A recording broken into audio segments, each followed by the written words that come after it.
Hey guys, welcome back to the channel. It's your boy Night Phase. That's right.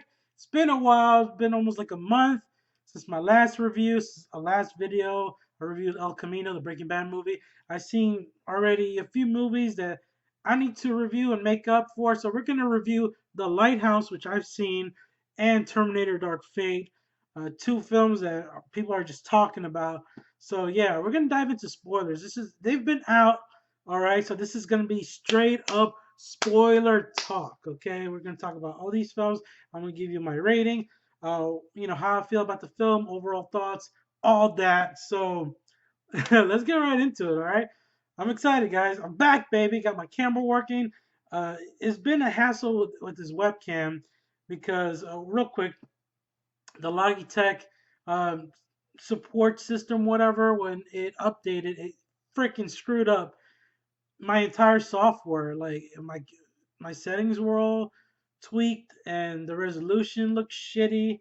So yeah, now I fixed it. I went back to the old software and I figured out how to do it. And look, boom, it looks great. All right, I'm currently staring over my dad's house, so I'm not in my usual setup. So forgive that, but I will be soon. But anyway, let's talk about the Lighthouse first. Let's get into this. So I went to go see the Lighthouse. Had expectations for this film is universally praised. Critics are eating this shit up like, oh, the Lighthouse. You know, it's true. Come on, like it has like what a 99% on Rotten Tomatoes and all that jazz. So I want to see for myself, because even what's this guy's name? YourMovieSucks.org guy. He's super fucking picky with his movies. And he gave The Lighthouse a 10 out of 10, which is like fucking rare, which is like, seeing the Messiah knock on your door. It's like hitting the Powerball. It's just so fucking rare for that guy to give a movie a 10 out of 10 because he's so fucking picky. So I'm excited because I'm one of those mainstream moviegoers. Not too mainstream. I like to keep things balanced. I do like art house films. It just depends. It depends because I don't like it to be too artsy fartsy where you're seeing shit like The Tree of Life, for example, where oh, look at all these beautiful scenes, and then the movie ends and there's no context, there's no story, right? That being said, and this is just my opinion, and I know a lot are gonna disagree, but hey, again, this is what we're here for. Is my opinion. I don't care if you know, think I'm one of those like mainstream moviegoers. Oh, just go watch Avengers Endgame 10 more times, which I will happily do. So I have no problem with that. But again, if you want to hear another side of the spectrum, this is why you know we're here for. You know, so this is my side of the spectrum. Uh, Technically, it is flawless. Like for everything from the cinematography to the sound editing, the mixing, just everything on a technical standpoint about this film is flawless. Even the performances are great by Willem Dafoe, Robert Pattinson. However, I feel like it lacks in storytelling, and I really feel nothing out of this film. Like I couldn't really get into the story. I tried, but it really meandered a lot. It got so weird to the point where it's just too ambiguous for my liking. And I don't mind films being ambiguous as long as they give you just a little bit of something to chew on. The Lighthouse doesn't do that, and I know a lot of people will be like, "Well, that's the beauty of it. Come on, would you want them to spoon feed you everything? I mean, couldn't you figure out that it was a mythology metaphor for Poseidon and Zeus? Oh yeah, because I have the goddamn Greeks and mythology fucking dictionary, like right by my bedside, and I read it every night. Like I'm supposed to fucking know that by heart. Like, the average moviegoer ain't gonna be like, oh yeah, that's definitely. I'll call back to Zeus and Poseidon. It all makes sense now. No, I need to brush up on my God of War, damn it. But that being said, it's like I said, I could praise it on a technical standpoint of story wise, not so much. It's just two guys stranded. I know it's a descent into madness, but me personally, and I know you're gonna get some Joker haters, but the descent into madness was done better in Joker, and I love Joker. It's 10 out of 10. That's a masterpiece in my opinion because at least The story, sucks you in. You actually care about the character. Here, I didn't really care about these seamen. Like, and then, oh my god, Willem Dafoe's over the top, like Moby Dick slash Captain Ahab. Dialogue is just I. If I rewatch this film, which I would rewatch this film. Don't get me wrong, I would rewatch it. I would have to put subtitles on this bad boy because I couldn't understand shit he was saying. I was sitting there in the front row, like trying to pay attention, and he just, babbling all this crazy seaman dialogue, like "Yar, matey, Winslow, cast you upon your Titans and yar." I need a little something more than just that, And I really liked Robert Eggers' last film, The Witch. I really liked that movie. I think it's one of the best horror films of the year. And they had that, yeah, old English dialogue, or like something out of the King James Bible or something. Those people were talking, but it worked, and I was absorbed with that family in that story, invested in these characters. Here, not so much. These guys are just going at each other's throats, and it's like at first it's amusing, and then it just gets repetitive and repetitive, and we're just meandering along. And then the ending is just like he has like a fucking seizure when he looks into the light. He's just like, and the sound gets all distorted and shit. And Rob Pattinson falls down the stairs. And then we cut to him getting eaten like by the fucking seagulls. His guts is like, oh, that's a metaphor too. Like what? Like, bruh. It wasn't for me. It's too fucking out there, too niche. I mean, I like the black and white, like I said. At least I'm giving it its props. I'm not gonna completely shut on this movie. This movie's not awful by any means. It's really well made. Like I said, on a technical standpoint, it's fucking amazing. It's brilliant, especially that foghorn. The boom. Every time that goes off, what? Like I would find it hard to fall asleep in this movie because that shit keeps going off and off and off, and it's so brilliant the way they did that. And at first, I thought the aspect ratio was kind of pointless, but it really lends itself to the film, just like the black and white does. And you just at first you're sucked in. I was sucked in at first, but as it went along, it just lost me. I wasn't invested in the characters. I didn't really care about them as much. It's just kind of like in the moment, sporadically with random events. And how weird can we fucking go? And they're always masturbating, and Robert Pattinson fucks a mermaid, and it's so fucking weird. and then when the movie's over, all these like cinephiles, they're like, "Oh, you didn't get it? Come on, it's clearly a play on Greek mythology." And I'm like, "Oh yeah, I kind of see it as just a lost SpongeBob episode." Hey, I just like I said, it didn't leave that big of an impression on me when the movie was over, and I have to connect with everything. It's just not like, oh, it looks beautiful and that's it, and it's automatically 10 out of 10. I just can't do that. I need to care about the characters. The story needs to mean something to me. I need to be, attached to the story, just like I was with the Joker. I was super invested, uh, and it helps when you can relate to the character at least. I couldn't relate to none of these guys. They were just bitching, moaning, and yar, I'm sick of your farts, matey. Yar! It's like, and William Dafoe does have that insane monologue about like cast Poseidon down, yeah. Like there's some good moments, but like I said, it's just like what did it mean? I needed just more context to it than just all this gibberish and just semen gibberish. And yeah, it just left me feeling like, huh? Once the movie was over. Okay, so it is a 6 out of 10. I give it a 6 out of 10. On rewatch, it might go to a 7 out of 10. But like I said, the cinematography, the sound, the score, even when they troll you with that fisherman song at the end, I like that. Whoa, it was so funny when the end credits came up. I just went like. I just looked at the audience, and you could tell they were just like, "What the fuck did I just watch?" They were just so fucking frustrated. It was hilarious. So I do like that trolling fisherman song at the end where they're like, "Oh, 8 barrels and a fish and yeah." This movie's so fucking weird. But like I said, it's an acquired taste. It was way too niche. It was way too artsy fartsy. And I don't mind artsy fartsy, just as long as you can get invested, and as long as it's just at least something.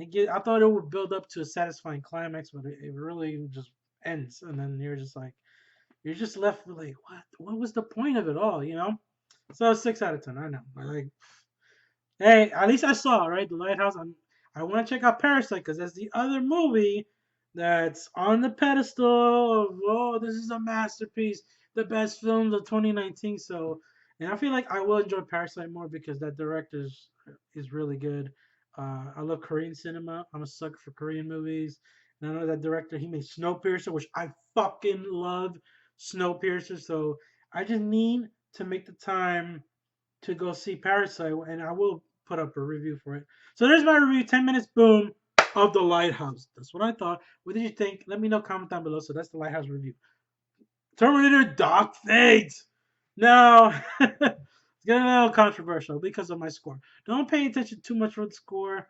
Um, it might change because, uh, the more I think about Terminator Dark Fate, I'm a little disappointed. On an entertainment factor, I had a blast with this movie. I ain't gonna lie. Hey, call me mainstream if you want. Uh, it kept me engaged somewhat, even though I didn't really care about the new characters as much. But hey, they threw in Arnold, they threw in Sarah Connor, pulling on your nostalgia strings. It kind of worked. Uh, and we're talking spoilers. Remember, this entire video is all spoilers. Just diving straight into it because these movies have been out. So I did go see Terminator Dark Fate. And the Terminator sequels haven't been the greatest. I'm a huge Terminator fan. Love me some Arnold. So I was really looking forward to this. Terminator 3, Rise of the Machine was eh. Salvation was eh. And Jenny Smith is blah. That was just a complete clusterfuck of a fucking movie. Jenny Smith is like they lost their goddamn mind. What the fuck happened? They went back in time. They left their fucking brain in the future or something. They weren't really thinking with Terminator Jenny Smith. So I went to this and I kept hearing things. It was spoiled for me. All right, remember spoilers. But before I saw this movie, it was spoiled, and people kept talking about it. I shouldn't have been in the conversation, but they're like, "Oh, this sucks because John Connor died." And I was like, "What? Oh, fuck, he dies? What?" But I was like, you know what? I still want to see it. I'm not gonna be unfair and just base it off that because I know there's some YouTubers like hardcore Terminator fans, and it's understandable. I still feel like you should at least give the movie a chance instead of just writing it off completely. Um, but anyway, everybody's their own way. But I went in, I was still excited. The way it started with Sarah Connor, that video where she's like, "Oh, you're all dead, you're all fucking dead. You just don't know it," with Judgment Day and all that. So I was like, yeah, I was getting amped. And then they have this crazy scene in the past where uh, they're, what's it called? Not CGI'd. Well, yeah, basically, everyone looks young. Sarah Connor, Linda Hamilton, it's the same looking Sarah Connor young from T2 Judgment Day, and then you got John Connor, little Eddie Furlong looking young, like from T2. You're just like the de-aging technology was off the chain. I was like, what? But then here comes another T800, Arnold, and he just blasts fucking John Connor in the beginning. Shotgun blast, bah, bah, twice. And I'm just like, I'm shocked. The audience is shocked. I'm looking and everyone is like with their mouths open. Like, and I was like, so this is what they were talking about. Oh boy, because yeah, I didn't like that. But I was like, you know what? How are they gonna make this right? And it needs to pay off, and it kind of paid off. And like I said, this is more entertainment factor. Is this the best sequel since T2? I would say yes. It'll be T2 is the best, then Terminator, and then this movie. But not even. It's like comparing it to the other sequels, they really didn't do much. So it's not really a competition. I hate that. And everyone's like, "Oh, this is the best sequel since Terminator 2: Judgment Day." That's not really saying much because the rest of the movies were, Anywho, I enjoyed it. I think Linda Hamilton was awesome, as Sarah Connor. I kind of like what they did with Arnold, even though it was kind of weird and stupid. But it was great seeing them back. They just had to figure out a way. I just feel like they could have done it better. I feel like they could have still had John Connor be part of the story without compromising him and killing him off. That's just so fucking stupid. It's like, why would you do that to one of your beloved characters, the fans we care about? I was just watching T2 Judgment Day, then I had Dark Fate in the back of my mind. I'm just like, oh fuck. I kind of want to forget that I saw it because, if you count it as a direct sequel, then yes, I can see why this movie is bullshit. But if you don't, I see it as an Elseworld, spin-off type shit. Like, what if? Kind of like Jenny Smith. So I don't count Dark Fate as a direct sequel. So they could get the fuck out of here with that, James Cameron. It is not a direct sequel, especially if you're gonna kill Trump. I can't even talk about it. It's just so painful to talk about. Fucking Dark Fate, the beginning is brutal. So I understand fans being divided with this one. Because I mean, when I even knowing the spoiler and seeing that, it was crushing. It was devastating. But try to make the best of it. The action sequences are good. They're well done. CGI is way overdone though. What the hell is this? Anyway, ignore that. CGI is way overdone. The Rev 9, he was lethal. It was a mix of T1000, T800. Was pretty cool. They pretty much copied the same storyline. It's just Skynet all over again, but they're calling it Legion. Okay. I gave it a 7.5 out of 10, but it's more like it may drop. It may just be a 6 the more I think of it.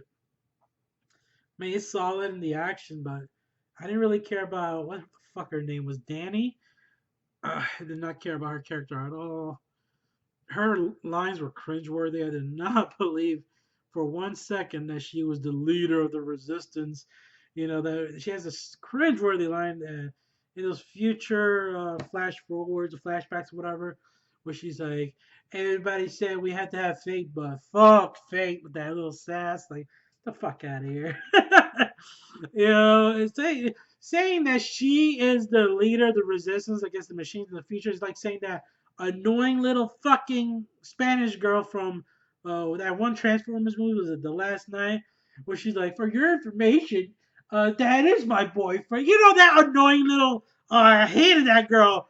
It's like saying like she is the leader of the human race, or she's the new Optimus Prime. Like, fuck that. No, stupid, stupid. Get the fuck out of here. They're trying to force that, but.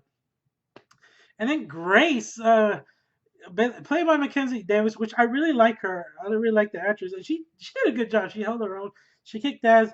The only thing is with her character, like they gave her this stupid fucking weakness where she needed like metabolism. She would just drain all her metabolism, and she's like, I'm useless. And she couldn't protect no one. So I was just like, what the fuck was the point of this character? Like, why send her back if she can't even protect herself? Once like her metabolism meter reaches 0, that's it. She's done. She's a fucking vegetable. Like, you might as well push her around in a fucking wheelchair.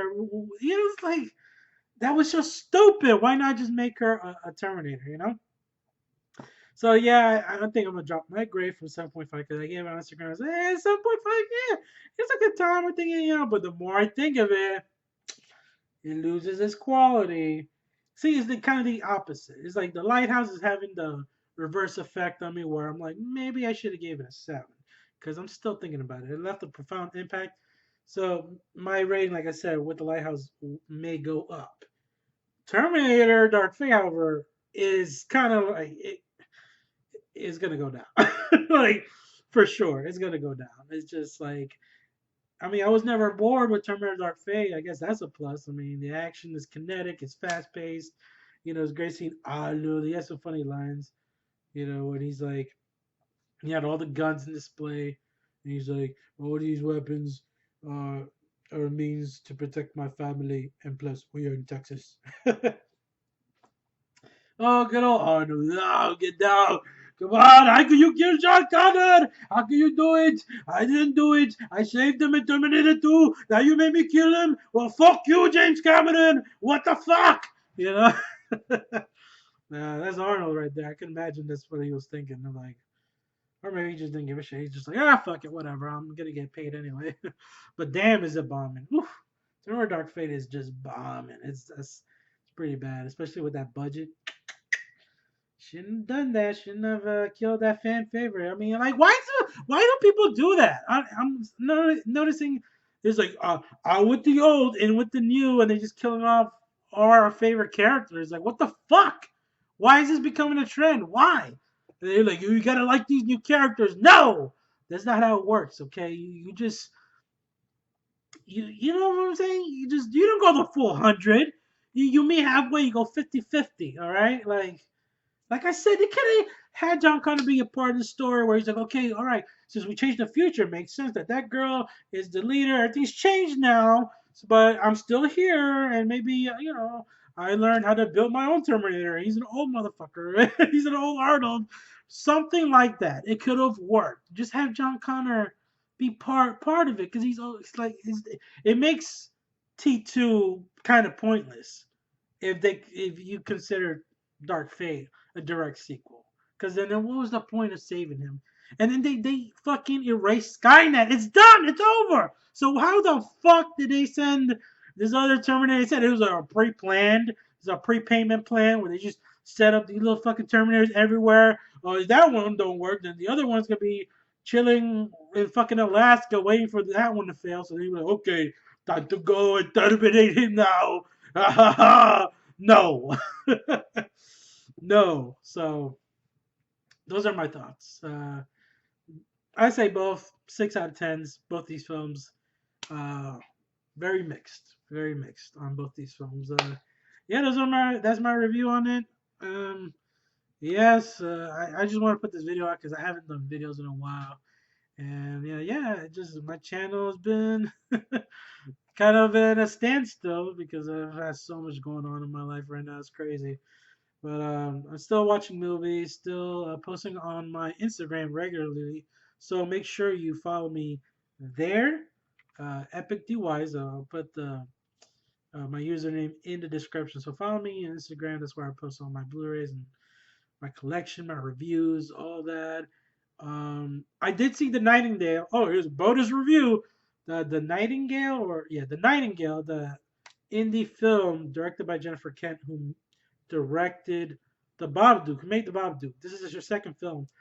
So quickie, quick a review of the Nightingale. Dale, I say Nightingale. Okay, that movie's a fucking masterpiece. That's how you do an art house movie. It was brutal. It was like visceral. It didn't hold back. I'm surprised this fucking movie even got made because we're in 2019. It's so politically correct. I mean, you see this movie. Watch it. It's on Hulu. It's The Nightingale. Watch it. You see this movie, I'm telling you, you're just gonna fucking squirm. You're just gonna be like, oh my god, this movie's too much. I can't sit through this. I totally understand, but I have to praise Jennifer Kent. I have to praise this fucking movie. That's why I just shot to a 10 out of 10 because I no other movie this year has just left me totally shook and shocked and just feeling so many emotions. It's raw. It's like, oh man, it's so brutal. There's like rape scenes. There's killings. It's racism. It's about colonialism. Oh man, it's so many things, and it's fearless. It's a bold, fearless film. So I highly recommend The Nightingale, guys, because you step out of your comfort zone like I did. At least I gave The Lighthouse a chance. I can't be just watching mainstream blockbusters. I do like indie films like this, and The Nightingale is that exception. It's a 10 out of 10. That movie's a fucking 10 out of 10. I mean, would I rewatch it? No, and I always put the rewatch factor into it. But man, The Nightingale I can't get it out of my head ever since I saw it. By the end, I was in tears. I was just emotionally drained, feeling all these emotions. The acting is next level. The guy in that movie, the biggest piece of shit I've ever seen. Just the most inhumane, sadistic mother effer. Like, oh, I was just praying that something will kill him. Anything. A poisonous snake would just bite him in his nuts. Anything. I'm telling you, it's a revenge thriller set in like what, like the 1700s or 1800s, something like that. I believe in Australia. It doesn't even look like Australia. It looks like the fucking rainforest. But yeah, it's oh my god, the movie. It's amazing. The Nightingale. Please watch it. It's on Hulu. If you have Hulu, watch it immediately. It's the best film you can watch on Hulu. 10 out of 10 for that film. So there you go. 3 reviews.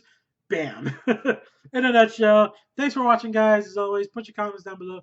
Let me know what did you think about Terminator Dark Fate, The Lighthouse, and The Nightingale. Have you seen any of these films? What did you think about them? I would like to know. Be sure to follow me on Instagram. I'll leave the information down in the description below. And if you're finding my channel for the first time, make sure you hit that like button, give the video a like, and subscribe if you're new to my channel. And I'll catch you guys as always in the next one.